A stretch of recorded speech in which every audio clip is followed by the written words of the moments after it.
Assalamualaikum warahmatullahi wabarakatuh. Alhamdulillahi rabbil alamin. Wassalatu wassalamu ala asrafil mursalin Sayyidina Muhammad wa ala alihi wa sahbihi ajma'in. Amma ba'du. Rabbi shrah li sadri wa yassir li amri wahlul 'uqdatam min lisani yafqahu qawli. Dulur-dulur seiman, kali ini kita akan membahas ayat 153 dan 154 dari surat An-Nisa. Adapun terjemahan dari ayat 153 adalah sebagai berikut. Artinya, orang-orang ahli kitab meminta kepadamu Muhammad agar engkau menurunkan sebuah kitab dari langit kepada mereka. Sesungguhnya mereka telah meminta kepada Musa lebih besar dari itu. Mereka berkata, perlihatkanlah Allah kepada kami secara nyata. Maka mereka disambar petir karena kezalimannya. Kemudian mereka menyembah anak sapi setelah mereka melihat bukti-bukti yang nyata. Namun demikian kami maafkan mereka dan telah kami berikan kepada Musa kekuasaan yang nyata. Adapun terjemahan dari ayat 154 surat An-Nisa adalah sebagai berikut. Dan kami angkat gunung Sinai di atas mereka untuk menguatkan perjanjian mereka. Dan kami perintahkan kepada mereka, masukilah pintu gerbang Baitul Maqdis itu sambil bersujud. Dan kami perintahkan pula kepada mereka, janganlah kamu melanggar peraturan mengenai hari Sabat, dan kami telah mengambil dari mereka perjanjian yang kokoh.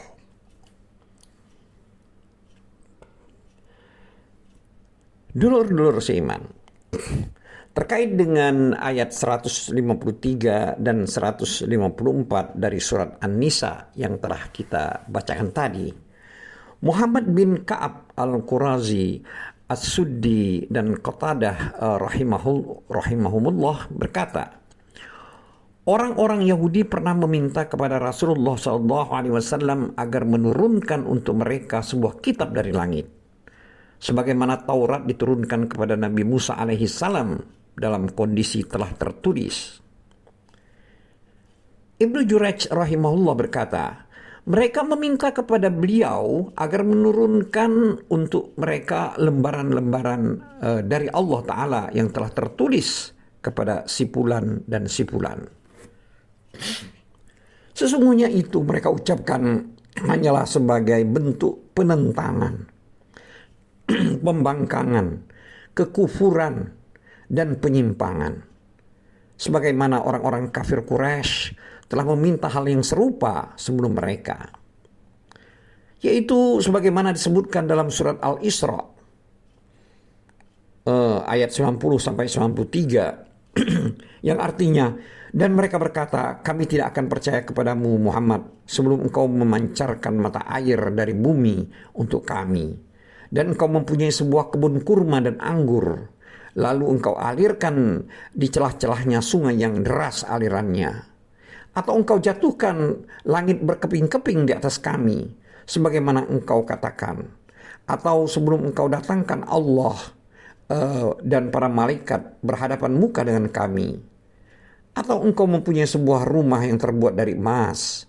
Atau engkau naik ke langit, dan kami tidak akan mempercayai kenaikanmu itu sebelum engkau turunkan kepada kami sebuah kitab untuk kami baca.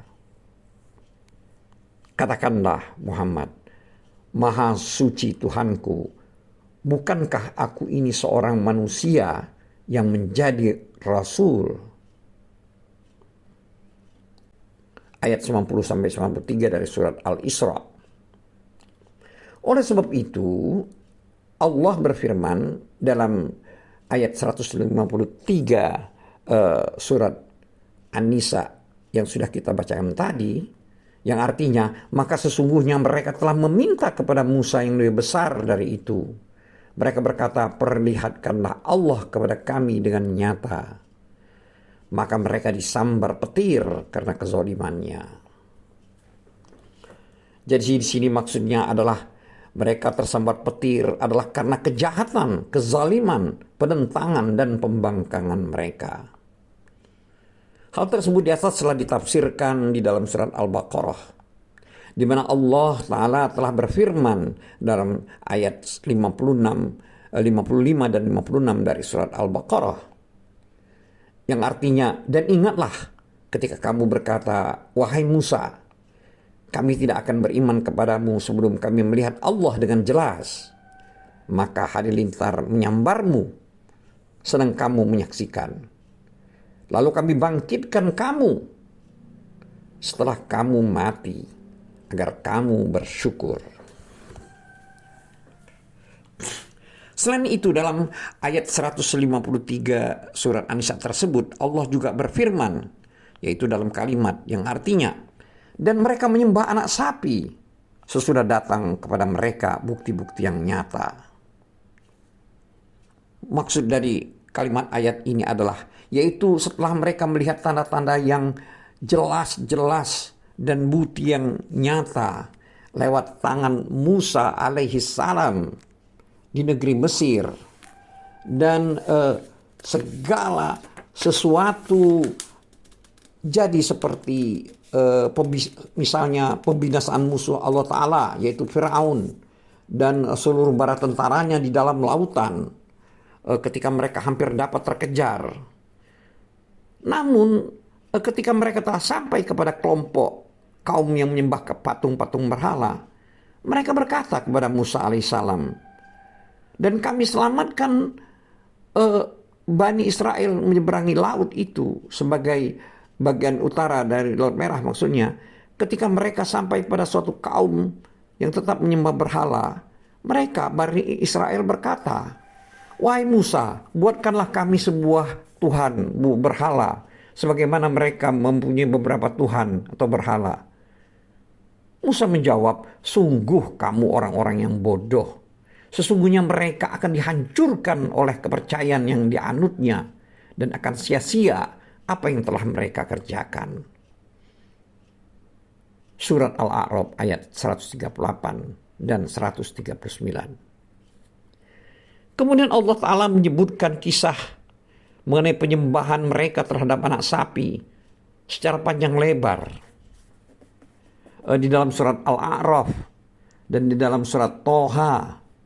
Setelah kepergian Musa alaihissalam untuk bermunajat kepada Allah Azza wa Jalla, lalu ketika Musa alaihissalam kembali, dia pun melihat apa yang terjadi ketika kepergiannya. Artinya selama kepergiannya. Maka Allah Ta'ala menjadikan taubat dari perkara yang telah mereka perbuat. Dan mereka ada-adakan dalam bentuk saling membunuh, yaitu dalam bentuk saling membunuh. Yaitu orang yang tidak menyembah anak sapi di antara mereka harus membunuh orang yang menyembahnya. Sehingga sebagian mereka harus membunuh sebagian yang lain. Lalu Allah Azza wa Jalla berfirman, lalu kami maafkan mereka dari yang demikian, dan telah kami berikan kepada Musa keterangan yang nyata. Ini adalah kalimat dari ayat 153 surat An-Nisa. Selanjutnya Allah berfirman dalam ayat 154 surat An-Nisa, yaitu yang artinya, dan telah kami angkat ke atas kepala mereka bukit Tursina untuk menerima perjanjian yang telah kami ambil dari mereka. Ini maksudnya adalah telah terjadi ketika mereka menolak berpegang teguh dengan hukum-hukum Taurat, dan mereka menampakkan keengganan terhadap syariat yang dibawakan oleh Nabi Musa alaihissalam. Maka Allah Ta'ala angkat sebuah gunung di atas kepala mereka sambil memerintahkan mereka agar patuh. Lalu mereka pun patuh dan sujud sambil melihat ke atas kepala mereka lantaran khawatir jika gunung itu menimpa mereka. Sebagaimana Allah telah berfirman dalam surat Al-A'raf ayat 171 yang artinya, dan ingatlah ketika kami mengangkat gunung ke atas mereka seakan-akan gunung itu naungan awan, dan mereka yakin bahwa gunung itu akan jatuh menimpa mereka, dan kami firmankan kepada mereka, peganglah dengan teguh apa yang telah kami berikan kepadamu. Selanjutnya Allah Ta'ala telah berfirman dalam surat An-Nisa ayat 154 yang artinya, dan kami perintahkan kepada mereka, masuklah pintu gerbang itu sambil bersujud. Maksud dari ayat ini yaitu mereka kemudian melanggar dan menyelisihi perkataan dan perbuatan yang diperintahkan kepada mereka. Yaitu mereka sesungguhnya diperintahkan untuk memasuki pintu gerbang Baitul Al-Maqdis dengan bersujud sambil mengucapkan hithah, yaitu ucapan, ya Allah ampunilah dosa-dosa kami lantaran telah menolak dan meninggalkan jihad sampai kami tersesat selama 40 tahun namanya. Akan tetapi ternyata yang mereka lakukan adalah masuk dengan cara mengesor dengan pantat-pantat mereka sambil mengucapkan hittah fi sya'rah, yaitu yang artinya gandum di dalam helai rambut.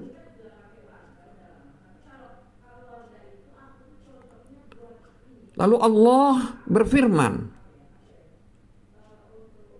dalam ayat 154 surat An-Nisa yang artinya, dan kami perintahkan pula kepada mereka, janganlah kamu melanggar peraturan mengenai hari Sabtu. Di sini maksudnya adalah Allah telah mewasiatkan kepada mereka untuk memelihara dan menjaga kehormatan hari Sabtu, hari Sabat, dan memenuhi segala sesuatu yang diharamkan atas mereka selama itu disyariatkan untuk mereka. Selanjutnya dalam ayat 154 terdapat kalimat yaitu yang artinya, dan kami telah mengambil dari mereka perjanjian yang kokoh. Di sini maksudnya perjanjian yang kuat. Namun mereka menyelisihi, membangkang, dan membuat makar untuk melanggar larangan-larangan Allah. Sebagaimana yang telah disebutkan secara panjang lebar dalam surat Al-A'raf ketika Allah berfirman, yang artinya, dan tanyakanlah kepada Bani Israel tentang negeri yang terletak di dekat laut, ketika mereka melanggar aturan pada hari Sabat, yaitu hari Sabtu, yaitu ketika datang kepada mereka ikan-ikan yang berada di sekitar mereka terapung-apung di permukaan air. Padahal pada hari-hari yang bukan hari Sabat, ikan-ikan tidak datang kepada mereka. Demikianlah kami menguji mereka disebabkan mereka berlaku fasik. Dan ingatlah ketika suatu umat di antara mereka berkata, mengapa kamu menasihati kaum yang akan dibinasakan atau diazab Allah dengan azab yang sangat keras? Mereka menjawab, agar kami mempunyai alasan lepas tanggung jawab kepada Tuhanmu dan agar mereka bertakwa. Maka setelah mereka melupakan apa yang diperingatkan kepada mereka, kami selamatkan orang-orang yang melarang orang-orang yang berbuat jahat tersebut.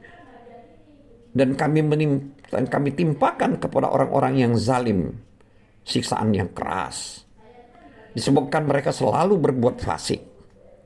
Maka setelah mereka bersikap sombong terhadap segala apa yang dilarang, kami katakan kepada mereka, jadilah kamu kera yang hina.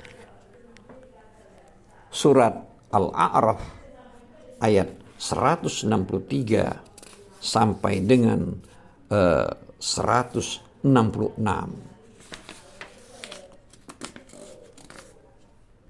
Wallahu a'lam bissawab. Wabillahi taufiq wal hidayah. Wassalamualaikum warahmatullahi wabarakatuh.